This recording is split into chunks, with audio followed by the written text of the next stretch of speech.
Dans le département de la Haute-Garonne, en Midi-Pyrénées, deux villes s'illustrent par le maintien dynamique de savoir-faire ancestraux, Martres-Tolosane et Revel. Martres-Tolosane est surtout connu pour ses faïenciers.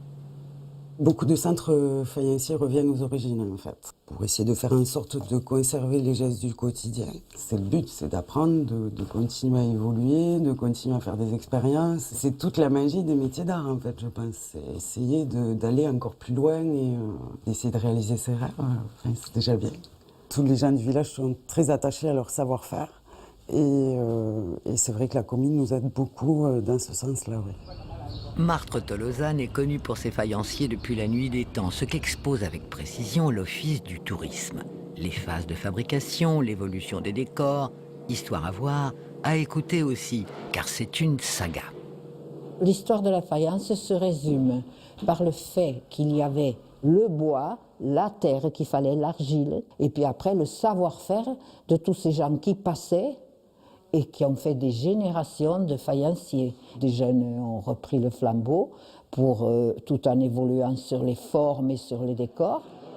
L'attachement de la ville à la pérennisation de ces techniques éclate en son célèbre salon des arts et du feu.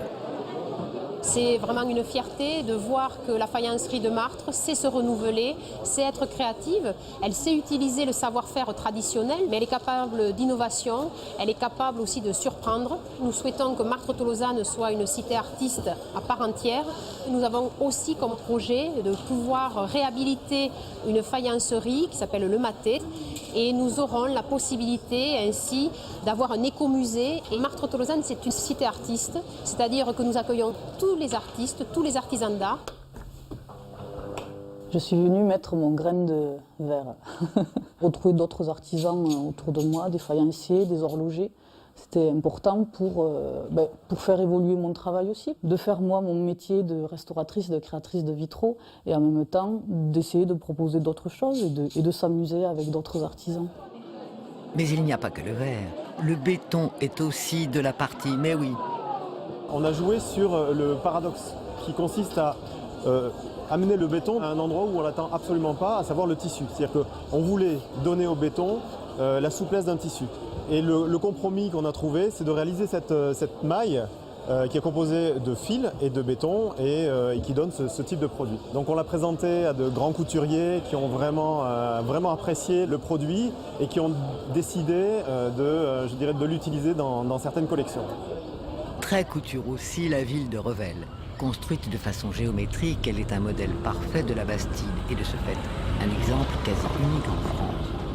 Mais tout ce qui est à Revel est un exemple unique. Ainsi, l'histoire d'Alexandre Monoury, ébéniste, qui, parti de Versailles, se fixa à Revel en 1889 et y fonda des ateliers de marqueterie. Son petit-fils, aujourd'hui, continue l'aventure. On continue justement à vivre par les grands principes qu'avait mis en place mon arrière-grand-père à cette époque-là, c'est-à-dire du mobilier de qualité et fabriqué d'une manière artisanale. Donc il faut être vigilant évidemment à toutes les étapes de fabrication. Il faut être vigilant aussi par rapport à la formation des jeunes, leur apporter une formation polyvalente pour qu'ils puissent justement s'adapter aux diverses étapes du travail. Depuis, la tradition de travail du bois a continué de se transmettre, aidée vigoureusement par la municipalité. Ils veulent faire une pépinière d'entreprise qui va permettre à des jeunes de sortir du lycée d'arriver peut-être à concevoir leur atelier. Pour avoir une corde de plus à notre arc, on fait de la création. Et la création pour nous, elle tourne autour de la marqueterie bois et de la marqueterie de paille, parce que c'est un petit côté quand même assez chic.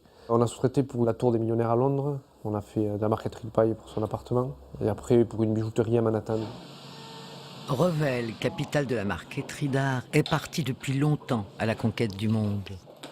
Exporter pour une petite entreprise, c'était très compliqué il y a 24 ans.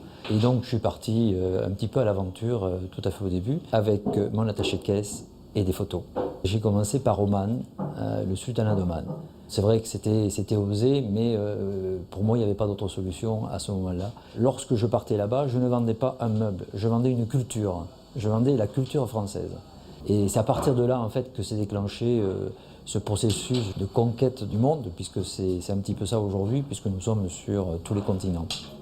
Tous ces artisans prestigieux qui font la renommée de Revel et donc de la France sortent de ce même lycée, le lycée des métiers d'art et de l'ameublement de Revel, lycée de l'excellence, qui maintient la source de savoir-faire à Revel, ébénisterie, tournage, restauration de meubles anciens et tapissier. J'ai appris à l'école de Revel. Et après le CAP, je me suis pratiquement mis artisan de suite. La tapisserie était parmi le métier qui me plaisait le plus. Je prends beaucoup de stagiaires du lycée de Revel. J'en prends en moyenne, je dois en prendre entre 5 et 7 par an.